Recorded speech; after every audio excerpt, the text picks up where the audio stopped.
Welcome to Module 5, Putting Self First. In this module, we're going to talk about a principle that is not easy, but critical to an extraordinary marriage. We've titled this module, Put Self First. That may sound selfish at first, but as you go through this module, you will discover that if you don't first deal with you and yourself, you will never get to where you want to go in your relationship. This module, as you will discover, is about two principles, the oxygen principle and the Planck principle. It's about your self-care and your personal responsibility. If you want an extraordinary marriage, it starts with you. Most people believe that it takes two people to change a relationship. The truth is, there is incredible power in one. You have unbelievable power to change the dynamic and trajectory of your relationship. Think about any math equation. So for example, 2 plus 2 equals 4. I don't have to change both numbers to get a different outcome. If I simply change one of the 2's to a 3, I get a different total. So now 2 plus 3 equals 5. So in your relationship, if you just change one person, if one person begins to change, the entire relationship has to change. If I could just get my husband to change, we would have a great relationship. How's that working for you? It's not, because it just doesn't work that way. Great relationships, an extraordinary relationship, starts to change and move that direction when one spouse decides to take personal responsibility for their own actions in the relationship and change. In this module, we are talking about putting self first. Now, don't misunderstand this step or underestimate its power. This step is not about being selfish, but rather about looking in the mirror and being the best you can be. Being your best self and being congruent with your life is so attractive that one's best self person has unbelievable relational power. Now, this module is broken into two principles. The first principle we're going to talk about is the Planck principle. The Planck principle comes out of the Bible, Matthew chapter 7, 1 through 5. Do not judge, or you too will be judged. For in the same way you judge others, you will be judged. And with the measure you use, it will be measured to you. Why do you look at the speck of sawdust in your brother's eye and pay no attention to the plank in your own eye? How can you say to your brother, let me take that speck out of your eye, when all the time there's a plank in your own? You hypocrite, first take the plank out of your own eye, and then you will see clearly to remove the speck from your brother's eye. Now, no matter where you are in your faith journey, this principle will still hold true. It comes out of the Bible, yes. But it holds true if you're an atheist or a Muslim or a Buddhist or a Christian or a blend of all of those. The principle is solid. The principle found here in Matthew is talking about before you try and take something out of somebody else's eye, before you try to correct somebody else, before you judge their behavior, make sure your own behavior is clean. In fact, it's hard to see our spouse's problems clearly when we're looking through the lens of our own issues. Now let's have a reality check here for a moment. Anybody here relationally perfect? We all have issues, weaknesses, shortcomings, failures, etc. So what's the problem? We have a tendency to compare and see the size of the issues our spouse has and diminish, ignore, or justify our own issues. So one of the premises of the Planck principle is this. Everything you are saying and feeling about your partner may be true. But before you point that out, be sure to leave them no room to point back.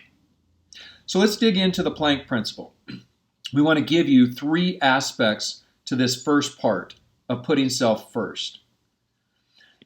First, the Planck principle is best self-driven. Best self-driven. The reason for the evaluation and looking in the mirror is to move you toward being your best self. Best self is attractive. Dalai Lama said, the goal is not to be better than the other man, but your previous self. Your best self, think about this, is attractive.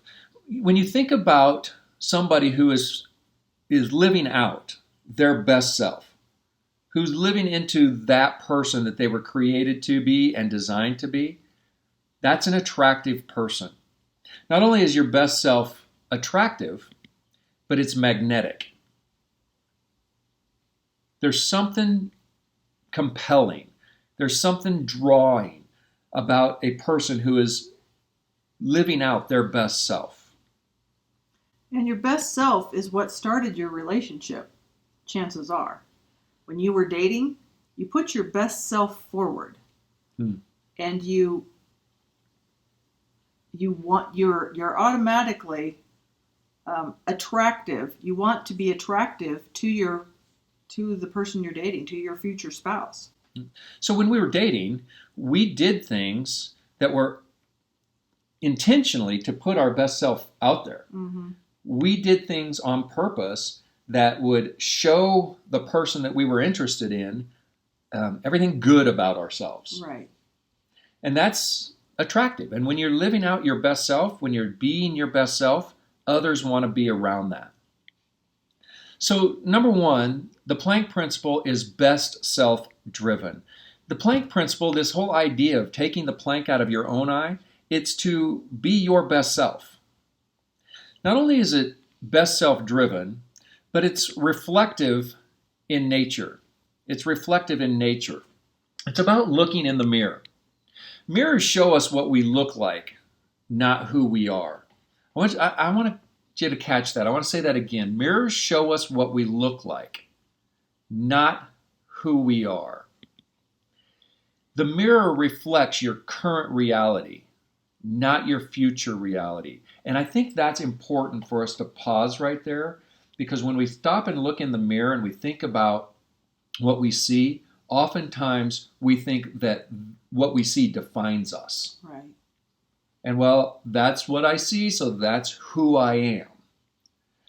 That just shows your current reality. Mm-hmm. It doesn't show who you can become. Exactly. So when we talk about the Planck principle and the fact that it's reflective in nature and it's showing us our reality, we're looking in the mirror, we're getting a picture of our current truth.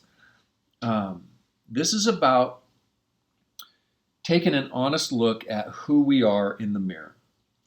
So it's about intentional introspection. Intentional is looking in the mirror on purpose. You're doing it with the intention of finding the truth. It's intentional. The second part is introspection. It's about self-examination and discovery. We believe growth begins with awareness. So you have to do some examining, some discovering of what your current reality is, what your truth is. So in this Planck principle, this part with intentional introspection, in your relationship, we're not talking about what your spouse does. We're talking about you taking time to look at your life on purpose. Not picking out and pointing out the flaws of your spouse, but to really be honest with your own life and have times in your relationship where you're doing this on purpose. This is about caring about your relationship enough that you're going to take time to evaluate yourself. And I think so much time is spent evaluating your spouse. Right. So much time is spent evaluating the other person that we fail to see our own life. And when we do look in the mirror, we compare it to our spouse. Mm-hmm. We compare it to their problems instead of just looking at our realities. This is about our realities. It's so much easier to see the flaws and see the problems in somebody else. It's much more difficult to look inside, to be introspective. Right. So the second part of this introspection, when you're starting to look inside and you're starting to reflect upon who you are, it requires an honest evaluation. And like we were just saying, those who spend their time looking for the faults in others usually make no time to correct their own.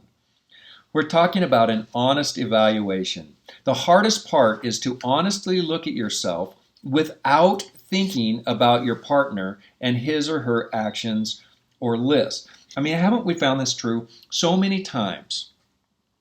When we think about problems in a relationship, we tend to automatically look outside of ourselves. Very few people want to be wrong. Very few people want to be the cause. Very few people want to admit and acknowledge, but none of us are perfect. Every single one of us in any relationship has room for growth.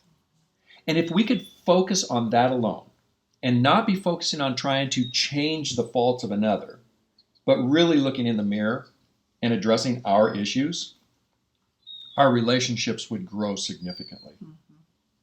So the hard part about this exercise of introspection and looking in the mirror is to be honest and look at without thinking about and without comparing to your spouse.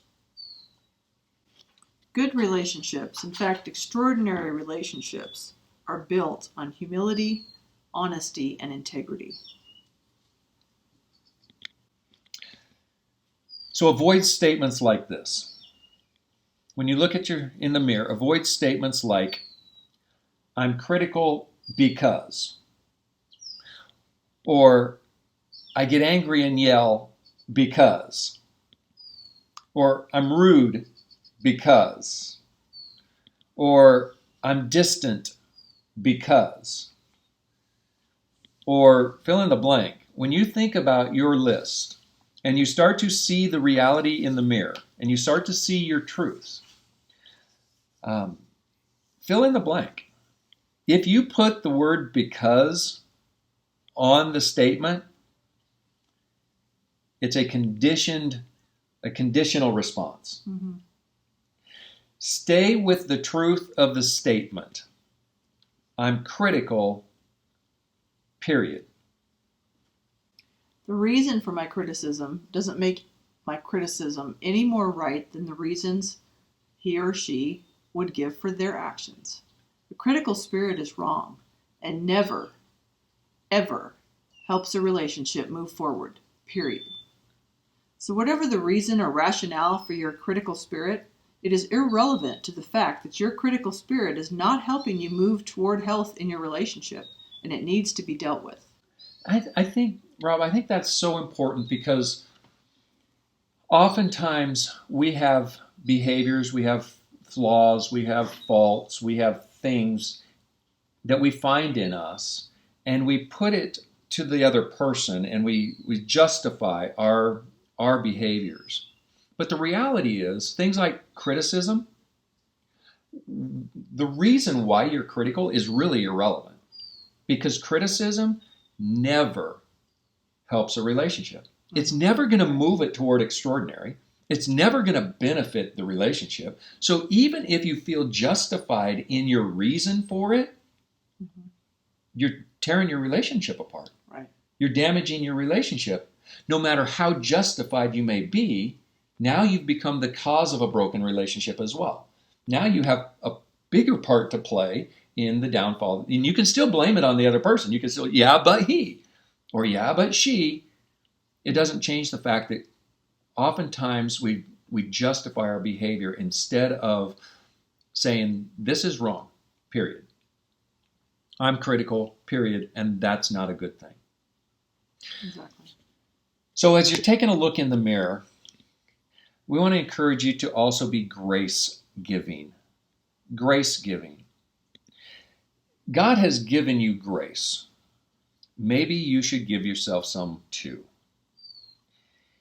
You see, self-bashing simply moves you in the wrong direction and it misses the point. The point isn't to beat yourself up, but to become self-aware of your actions that affect your relationship in a positive and negative way. Give yourself grace so you can move forward. Right. I think that this is so important too, because as people start to look at themselves in the mirror and they start to see those realities, those truths, which we all have them. But as they start to see them, people will very quickly start to heap guilt and shame and self-defeating thoughts about how bad they are or how wrong they are. That misses the point of this exercise altogether. The point of the exercise of identifying and evaluating that stuff isn't to self-bash and see how bad you are. The point is to see how you can improve, right, and how you can grow and how you can become and how you can change. So the next aspect of this, in fact, is that when you are reflective and you are practicing the Planck principle, it prompts change. Mm-hmm. When you choose to be honest, right, and really truly look into what your reality is. Right. But you must be willing to give up what you are to become what you want to be. Mm-hmm. I love this quote because I think a lot of us want to hang on to our stuff. It's more comfortable. I mean, it's the known thing. Changing is an unknown lots of times, and that can be scary, right, can be intimidating. Well, and it takes work. Right. It takes effort. Mm-hmm. So when I've looked in the mirror and I see my reality, now I have to do something with that. Mm-hmm. And sometimes it's easier just to say, well, that's just who I am. Mm-hmm. I'm just a critical person. That's just who I am. Deal with it.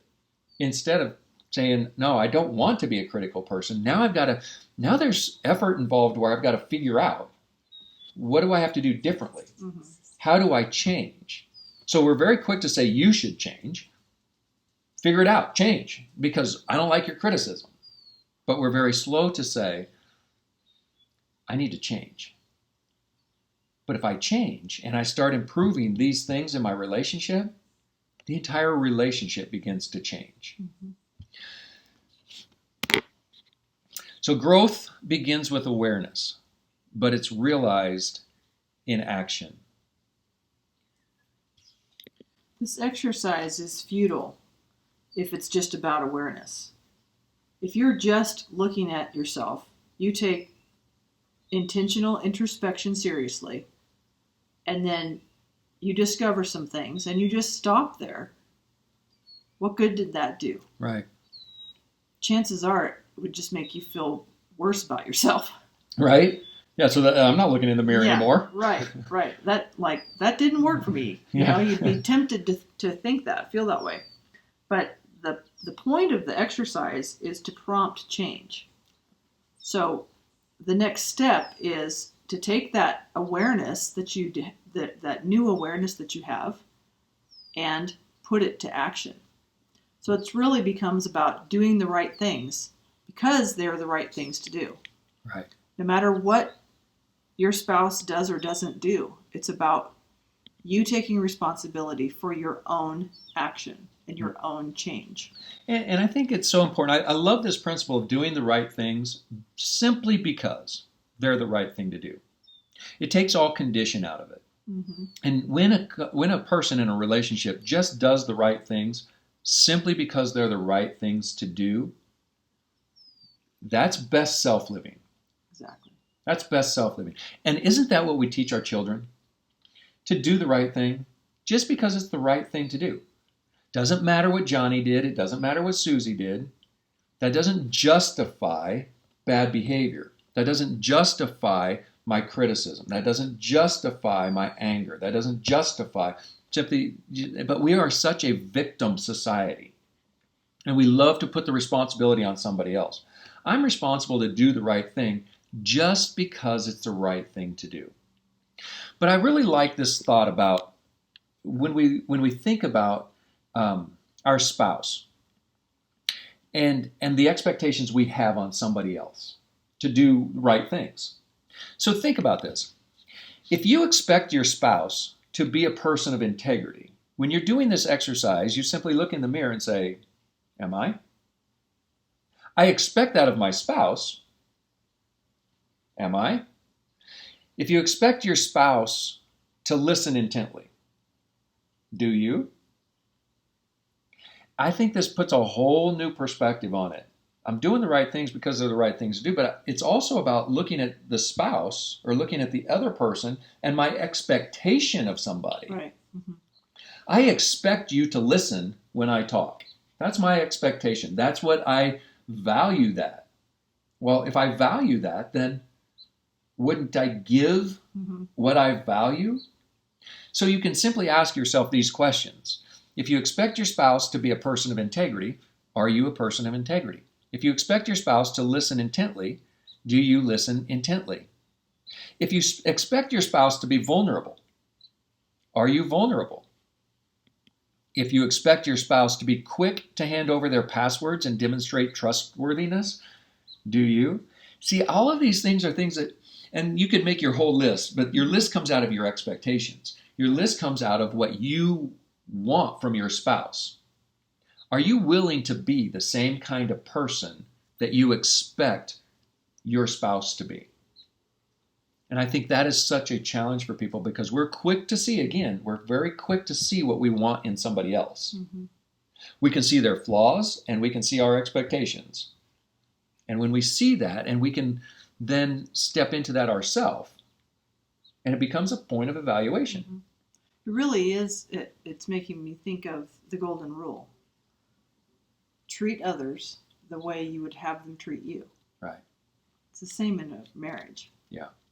If I would expect this out of you, I should treat you that way. Exactly. So, the Planck principle, it's reflective in nature, and it prompts change. And it's also growth-oriented. It's growth-oriented. Growth begins with awareness, but it's realized in action. This is not about being perfect and flawless, but it's about being honest and moving forward. The secret of change is to focus all of your energy, not on fighting the old, but on building the new. It's a great quote. Think about that for a minute. The secret of change is not to focus all your energy on fighting the old. And I think that's where a lot of people live. They live in the old instead of intentionally living in the new. So once you identify, in this exercise, once people identify their stuff, it's not to live in that stuff, but to say, I don't want to be critical. So then I'm focused on the future. I'm not focused on the past. I'm not focused on the junk. I'm focused on how do I move forward. Growth begins with awareness, but it's realized my growth, I haven't grown simply because I became aware. Exactly, yes. That's just awareness.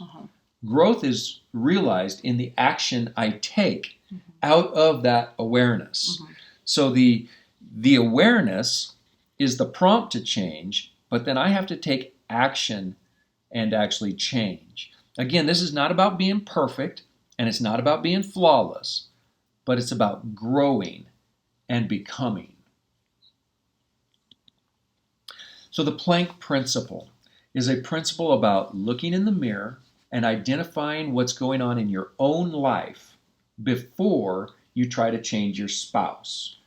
We're taking the focus off of somebody else's problem and dealing with our own realities. And again, we just got to tell you, folks, the reality is there's nobody sitting in this room, nobody watching this video, nobody taking this course that can claim perfection. Right.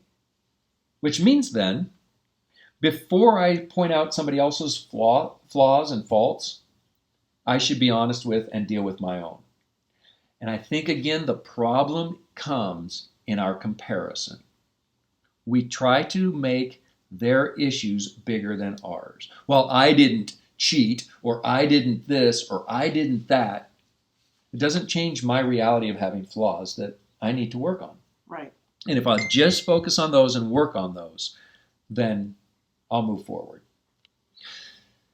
So I love this Planck principle because there's something about this principle that is magnetic. Yes. It's magnetic. Yes. Yeah, when each person is being and becoming their best self, it draws you to one another. It's very attractive. So it's magnetic. It's pulling you in. Even, as we said, even if one of you is working on this and the other one isn't ready yet, that magnet will draw your spouse toward you because best selves are attractive. Yeah. So I want you to think about something for a minute. How magnetic would it be if this principle described your spouse? See, I think we think about it from our side. It's like, oh man, I want to be, man, if that was my spouse, if your spouse did this, if your spouse took time to look in the mirror and was 100% honest with their evaluation of themselves, and that honesty prompted change, and if your spouse even said, you know what, here's some of my things that I'm working on. I just want to be vulnerable and honest with you. Here's my realities. Here's my truth. I did this exercise. I looked in the mirror and I was honest with myself. And you know what? I've got to apologize. I've been critical. At this point, some people would have to pick themselves up off the floor. Right? Right? But wouldn't that be attractive? That would be awesome. Wouldn't that be magnetic? Yes. Wouldn't you? Isn't that the kind of relationship that would be drawing you? Yes. Wouldn't it be amazing and attractive and magnetic to be married to that kind of person? Definitely. So here's the cool part. That's what your spouse thinks too. Mm-hmm. That's what your spouse thinks too. Mm-hmm. And if you become that person that's looking in the mirror and dealing with your own planks and taking responsibility for your own actions no matter what anybody else does, there's something so magnetic about that and drawing in that and compelling that we're drawn together, and like in our dream, we're drawn deeper into the relationship. Right. That's how you get to extraordinary. Mm-hmm. Mm-hmm. And it's transformational. Mm-hmm. It's entirely possible too. Yeah. So we want to encourage you to spend some time looking in the mirror from a responsibility perspective. We're going to address the second part of this here in just a minute in the next video, and that is the oxygen principle. But think about looking in the mirror from a responsibility perspective. And we'll have some exercises for you in the notes and in your materials. We'll see you in the next video.